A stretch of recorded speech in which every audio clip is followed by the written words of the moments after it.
கர்த்தருடைய பரிசுத்த நாமத்திற்கு மகிமை உண்டாவதாக.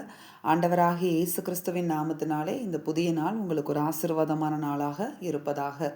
இந்த நாளுக்கான கர்த்தருடைய வார்த்தை சங்கீதம் 81:8 நீ எனக்கு செவி கொடுத்தால் நலமாயிருக்கும்.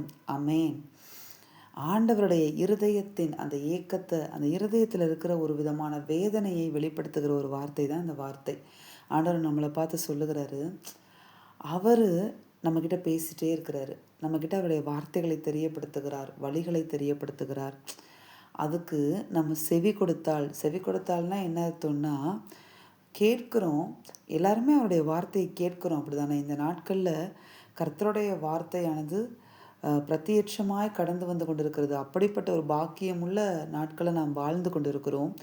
அப்போ எல்லாத்தையும் கேட்குறோம், செவி கொடுக்குறோம். பட் ஆனால் இங்கே செவி கொடுத்தல் அப்படின்னு சொல்கிறது எதை குறிக்குதுன்னா, கீழ்ப்படுகிறதை குறிக்கிறது. நீ எனக்கு செவி கொடுத்தால் நலமாக இருக்கும் என்று ஆண்டவர் சொல்லுகிறார். அதாவது அவர் நம்மக்கிட்ட ஒரு காரியத்தை சொல்லி அதை செய்ய சொல்லும் பொழுது, அதில் அந்த வழியை காண்பிக்கும் பொழுது, அதுக்கு நம்ம கீழ்ப்படிந்து அதில் நடந்தால் அது நமக்கு நல்லதுன்னு ஆண்டவர் சொல்லுகிறார். ஆமென். எது நல்லது அப்படின்னு பார்த்தீங்கன்னா, அவர் நம்மக்கிட்ட பேசும்போது அவர் பேசுகிற வார்த்தைக்கு நாம் கீழ்ப்படிந்து நடந்தால், செவி கொடுத்து கீழ்ப்படிந்து நடந்தால் அது நமக்குடைய வாழ்க்கைக்கு நல்லது என்று சொல்லி ஆண்டவர் அந்த நாளில் சொல்லுகிறார். ஆபிரகாம் கிட்ட சொன்னார் இல்லையா, நீ உன் தகப்பனை விட்டு நான் உனக்கு காண்பிக்கிற தேசத்துக்கு போ அப்படின்னு சொன்ன உடனே ஆபிரகாம் அதை கேட்டார். அதுக்கு செவி கொடுத்து கீழ்ப்படிந்தார். அதனால தான் அவர் இன்றைக்கு விசுவாசத்தின் தகப்பனாக என்ன செய்கிறார், நமக்கெல்லாம் இருக்கிறார், ஒரு முற்பிதாவாக இருக்கிறார். அப்போ அந்த கீழ்ப்படிதல் தான் நம்முடைய வாழ்க்கையில் கர்த்தருடைய நன்மையை கொண்டு வருகிறது. ஆமென்.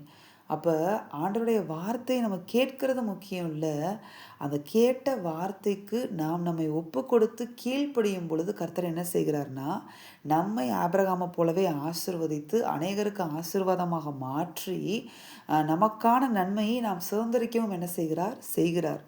நம்முடைய வாழ்க்கையில் அநேக நன்மைகள் அப்பொழுது தான் என்ன செய்ய ஆரம்பிக்கிறது, ஆவிக்குரிய நன்மைகளை பெற்றுக்கொள்ள ஆரம்பிக்கிறோம். ஆமென்.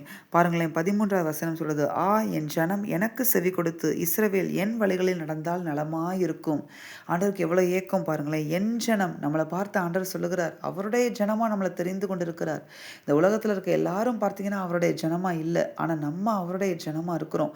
என் ஜனம் என்னுடைய வார்த்தையை கேட்டு என்னுடைய வழிகளில் நடக்கணும் அப்படிங்கிறது தான் அவருடைய விருப்பம். நாம் நம்முடைய வழிகளை தெரிந்து கொண்டு நாம் நடப்பது ஆண்டவருக்கு விருப்பம் இல்லை. அதில் பல பின்விளைவுகள் உண்டாகும். ஆனால் நம்ம அவருக்கு செவி கொடுத்து அவர் காண்பிக்கிற வழியில் நாம் நடந்தால் அது நலமாயிருக்கும், அது உங்களுக்கு நன்மையாய் முடியும் என்று ஆண்டவர் சொல்லுகிறார்.